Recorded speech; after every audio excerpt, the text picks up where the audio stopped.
Assalamu alaikum students, I am Mohammad Ibrahim on the platform of Dimensional Physics. Students, हम discuss कर रहे हैं chapter 18 second year physics electronics, और आज का जो हमारा टॉपिक है वो काफ़ी इंपॉर्टेंट है जी, very important for long question, जिसका नाम है ट्रांजिस्टर।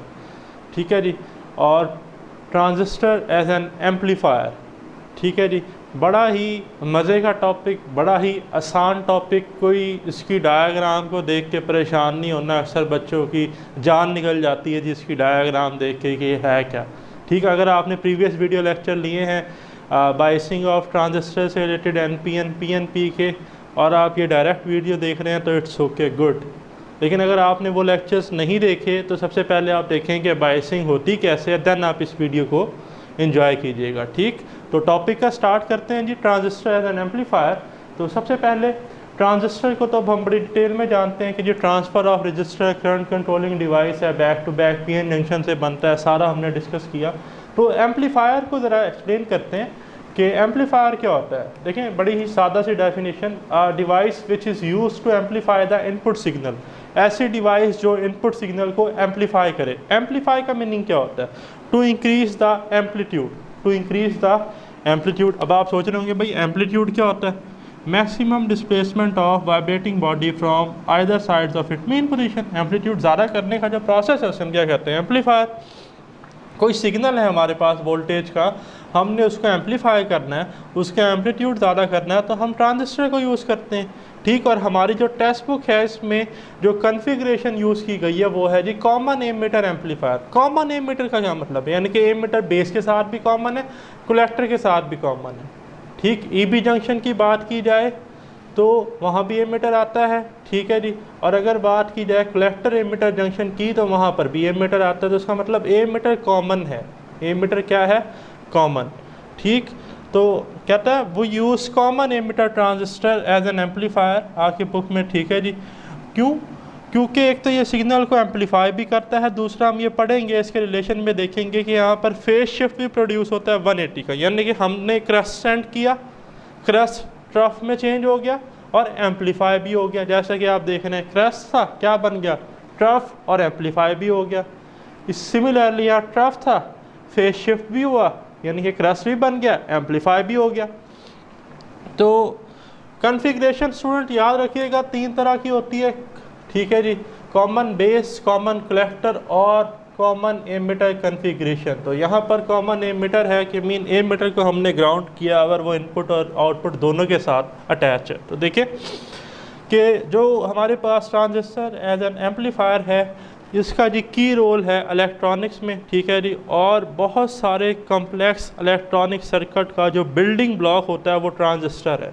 ठीक, अब जी इधर देख लें कि हमारे पास लिखा हुआ है वीबी, क्या है जी? Input voltage. ठीक है, तो कहीं पर भी मैं यूज़ करूँगा वीबी तो आपने समझ जाना है कि वी इनपुट है, डायग्राम से भी देखते हैं। ठीक, वीसी क्या? आउटपुट वोल्टेज, यानी कि वी आउटपुट। ठीक, वीबीबी ये हमें पहले भी पता है कि फॉरवर्ड बायस वोल्टेज है, और वीसीसी क्या है? रिवर्स बायस वोल्टेज है।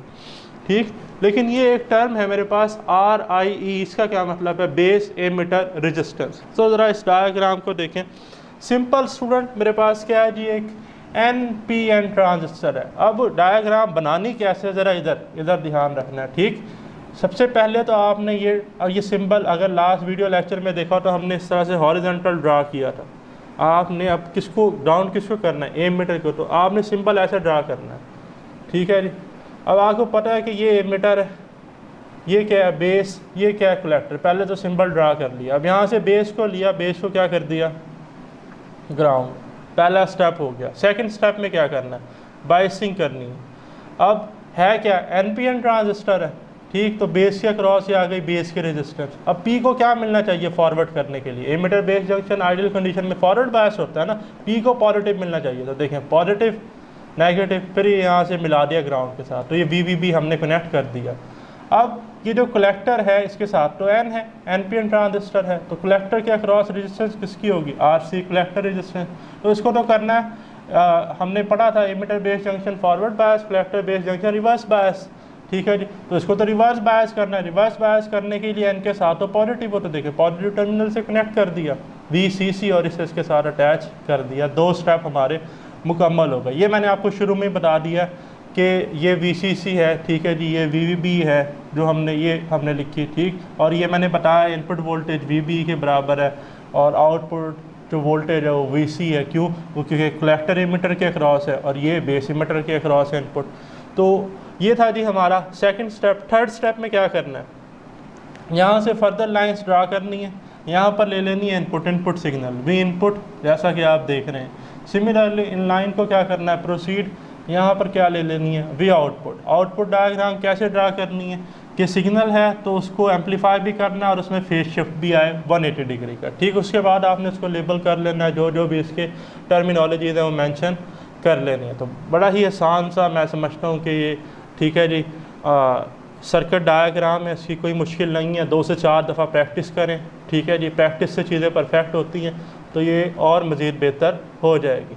अब ये क्या है जी, यहाँ से U X Y V, ठीक है जी, ये मैंने एक रीजन लिया है, यहाँ पर KVL हम ऑपरेट करेंगे, क्यों लगाएंगे वो सारा देखेंगे डिटेल में। तो अब हम चलते हैं डेरिवेशन ऑफ वोल्टेज गेन की तरफ, कि ये जो कॉमन एमिटर एम्पलीफायर है, common emitter transistor as an amplifier है, इसका वोल्टेज गेन क्या होता है। तो student, by using ohm law V is equal to IR, so I is equal to V over R, ठीक है जी। तो मैं इधर लिख सकता हूँ कि करंट अक्रॉस द बेस जो है वो बराबर होगा base emitter voltage divided by base emitter resistance. तो I भी आ गया VB ओवर RIE, और हम जानते हैं कि बीटा करंट गेन होता है IC over IB, ratio of collector current to base current. तो IC आ जाएगा बीटा IB के बराबर, ठीक। तो IC को मैं लिख सकता हूँ ना बीटा, और ये IB वाली वैल्यू आ गई VB ओवर RIE, ठीक है जी। अब आ जाए, ये जो मैंने कहा था कि ये लूप मैंने एक बनाई है UXVY, यहाँ पर हमने अप्लाई करना है KVL। KVL क्या है, Kirchhoff voltage rule, chapter 13 current electricity, detail में हमने डिस्कस किया। तो आपको पता है कि अगर यहाँ से मैं स्टार्ट करता हूँ, ठीक है जी, अब हम कहाँ मूव कर रहे हैं, लो पोटेंशियल से हाई पोटेंशियल पर, तो वोल्टेज चेंज क्या आएगी, पॉजिटिव, यानी कि VCC क्या होगा, पॉजिटिव, ठीक। फिर in the direction of R है, रेजिस्टेंस की डायरेक्शन में हमने पढ़ा था कि एनर्जी लॉस होती है, तो वोल्टेज जो हमारे पास आएगा इसके लिए वो क्या होगा, वो होगा जी -IC/RC, क्योंकि यहाँ कलेक्टर करंट होगा, तो देखें -IC/RC, ठीक। फिर हम कहाँ जा रहे हैं, आउटपुट की तरफ। यहाँ पर भी भाई काफ़ी हाई क्या है, रेजिस्टेंस है, तो रेजिस्टेंस की डायरेक्शन में है तो फिर चेंज नेगेटिव, तो -VCC, देखिए -VC इज इक्वल टू 0। तो ये स्टेटमेंट ही ये थी ना KVL की, कि the algebraic sum of all the potential changes और EMF drops in a closed loop is equal to 0। तो ये सारे क्या हो गए, 0। तो यहाँ से मैं लिख सकता हूँ VCE जो है वो आ जाएगा VCC माइनस IC/RC, ओके। अब ये जो वैल्यू है IC वाली, ये वैल्यू इसको इधर पुट करना है जी। तो इक्वेशन क्या बनेगी ज़रा देखें, here VCE is equal to VCC minus beta VB RI into RC। ये वाला जो था ना IC, इसकी जगह पर मैंने रिप्लेस कर दिया beta VB over RI, RC जो है वो एज इट इज साथ आ गया, ठीक है जी। नाम दे दें इक्वेशन 1, ओके।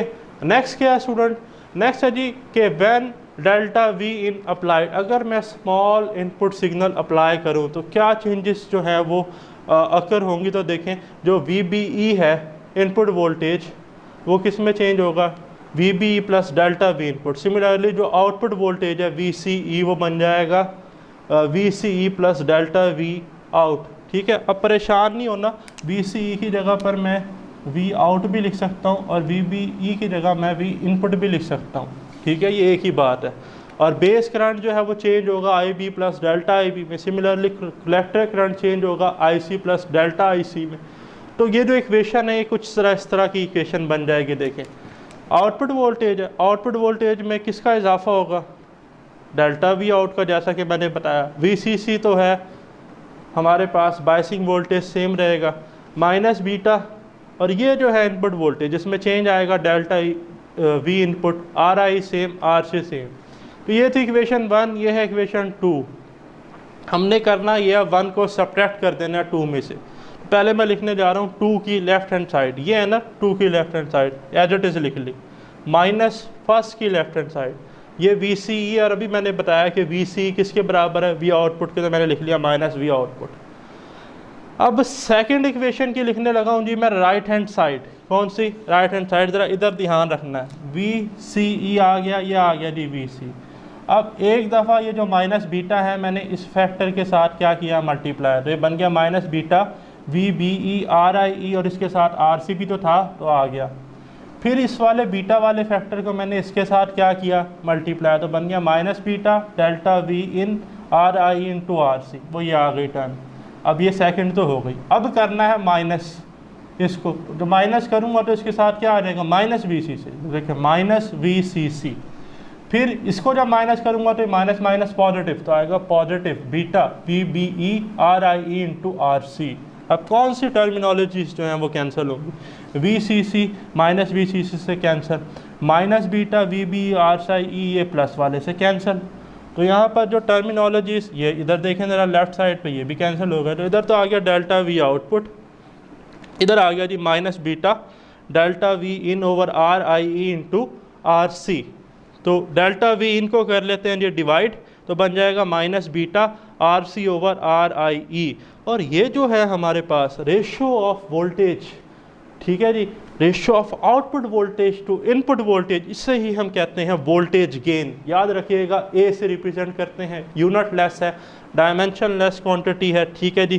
किसके बराबर है, minus beta R C over R I E. इसका मतलब कि वोल्टेज गेन का डायरेक्ट रिलेशन है करंट गेन के साथ, ठीक है जी, डायरेक्ट रिलेशन है किसके साथ, कलेक्टर के रेजिस्टेंस के साथ, बट बेस एमिटर रेजिस्टेंस के साथ इसका इन्वर्स रिलेशन है। और ये जो नेगेटिव साइन है, ये नेगेटिव साइन स्टूडेंट यहाँ ये बता रहा है कि जो हमने इनपुट सिग्नल अप्लाई किया वो इनपुट सिग्नल एम्पलीफाई तो हुआ, बट उसमें फेज शिफ्ट भी प्रोड्यूस हुआ। कितना, 180 का। क्रेस्ट था तो वो ट्रफ बन गया एम्पलीफाई होने के बाद, जो ट्रफ था वो क्रेस्ट बन गया। तो ये था जी हमारा long question, transistor as an amplifier. और अगर आपका मज़ीद इससे रिलेटेड कोई क्वेश्चन है तो स्टूडेंट कमेंट्स में ज़रूर डिस्कस कीजिएगा। मिलते हैं अगले वीडियो लेक्चर के साथ। अल्लाह हाफिज़।